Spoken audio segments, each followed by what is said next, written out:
All right, let's get right into it. This story, it doesn't really start with a person. It starts with a place. A really bizarre and frankly sinister 7-story house right in the heart of New York City. This was Jeffrey Epstein's world. And to really get a grip on this whole scandal, you've got to first understand the super strange, unsettling environment he built around himself. Just listen to this. It's a quote from one of Epstein's victims, Maria Farmer, and it is absolutely chilling. It gives you this immediate sense of constant surveillance, of this deep paranoia and total control where every single private moment was potentially being watched. And you know, this wasn't just some rich guy with weird taste. No, this was a psychological stage. Think about it. Dozens of fake eyeballs staring at you at the entrance, a life-sized bride literally hanging from a rope, a first edition of Lolita just sitting out. It was all designed to do one thing: intimidate and unsettle the incredibly powerful people who walk through those doors. And that brings us to the biggest question of all, right? How on earth did a college dropout, a guy running a trafficking ring for minors, get the world's most powerful people to come hang out in a house like that? Well, the answer starts with this massive data dump that has rocked governments and billionaires all over the globe. So fast forward to January 30th, 2026. This is when everything just breaks wide open. A new law gets passed, the Epstein Files Transparency Act, and the U.S. Justice Department starts releasing the evidence. And what came out? It was just staggering. I mean, the scale of this is almost impossible to wrap your head around. We're talking over 3 million pages of documents released so far. And inside that, more than 180,000 photos and 2,000 videos. This isn't just a scandal anymore. It's like a whole secret archive of a hidden world. So who got named in this mountain of evidence? Let's get into it, because these files, they expose this huge, sprawling network of global elites, and a lot of them have been denying any connection for years. Yeah, this is where the curtain really gets pulled back. We're talking presidents, princes, tech billionaires, and you get to see their very public denials right up against some truly damning private allegations. Okay, check this out, because the irony here is just wow. On one side, you've got Elon Musk on Twitter in 2025 basically saying, hey, the big bomb is that Trump is in the Epstein files. But then the files themselves show his own private emails to Epstein from way back in 2012, where he's asking about parties on the island, saying he's been working like crazy and really wants to hit the party scene and let loose. I mean, you can't make this stuff up. And it doesn't stop there. The files also place one of the richest men on the planet, Google co-founder Sergey Brin, right on that infamous island. And this isn't just a rumor. It's backed up by testimony from a victim and from Epstein's own boat captain. It directly contradicts the years of silence from so many of these guys. And you start to see this pattern emerge, right?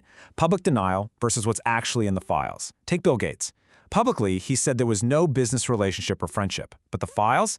They allege he met with Epstein at least 3 times after Epstein's 2008 conviction for sex crimes. He even flew on Epstein's private plane.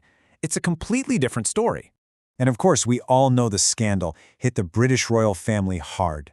I mean, it led to the complete and total downfall of Prince Andrew. He was accused by Virginia Giuffre. He settled that massive lawsuit and was ultimately stripped of all his royal titles by the king. And then, in a really tragic turn, his accuser, Virginia Giuffre, reportedly died in 2025. But here's something that a lot of people might not know. Epstein's network, it wasn't just confined to the West. No, these new files are revealing some really startling and detailed connections to powerful figures in India. And that's a part of this story that's been overlooked until now. I mean, look at this. This is a direct message from a major Indian industrialist, Anil Ambani, to a convicted sex offender. He's literally asking for Epstein's guidance on dealing with the White House. It's a crystal clear request for access to the very highest levels of the U.S. government. And this is how Epstein worked his magic. In his messages to Steve Bannon, who was Trump's chief strategist, he paints Ambani as Modi's guy. Then he follows up with, Modi is on board. See what he's doing? He's using his connection to one Indian businessman to make it seem like he has influence over the entire Indian government. The files also show that a sitting Indian government minister, Hardeep Singh Puri, was in regular contact with Epstein. We're talking multiple meetings at Epstein's home. Epstein even introduced him to the founder of LinkedIn as your man in India. Now, Puri's team says this was all before he officially became a minister, but it still raises some really serious questions, you know? Now, to be clear, India's Prime Minister, Narendra Modi, is not directly implicated here. There's no direct contact in the files, but Epstein still used his name. In one email, Epstein actually brags that he advised Modi on a trip to Israel. The Indian government shot this down, calling it trashy ruminations, but it perfectly shows his MO, right? Name-drop powerful people to make himself seem even more powerful. So, all of this, it brings us back to the big question. How did one guy build this insane web of influence? Well, the files suggest a pretty clear and pretty sinister method. It was a chillingly simple but super effective system. Step 1. Invite powerful people into this world of luxury and excess. Step 2. Secretly record them in, let's just say, compromising situations, using all those hidden cameras. Step 3. Catalog everything. The FBI literally found a safe filled with neatly labeled CDs. And the final step? Use all that material as blackmail. Leverage it to turn the most powerful people in the world into your puppets. But even with all these bombshells, this story is far, far from over. In fact, what we still don't know is maybe just as disturbing as what we do. Just look at this. We've seen a lot, right? 3.5 million pages, but that's only 58% of the documents. Almost half, 2.5 million more pages, are still being kept from the public.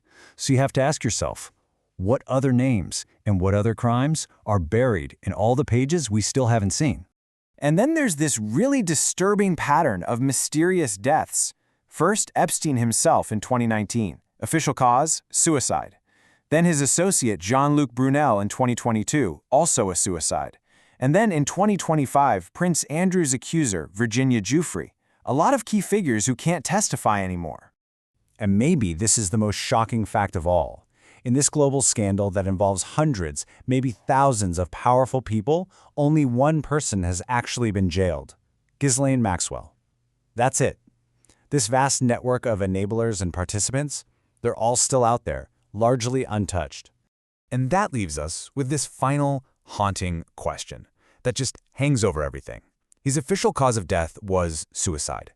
But was Jeffrey Epstein killed to protect the presidents, princes, prime ministers, and billionaires in his network? It's a question that makes you wonder if we'll ever really know the full truth about the system that protected him for so long and all the secrets that might have died right along with him.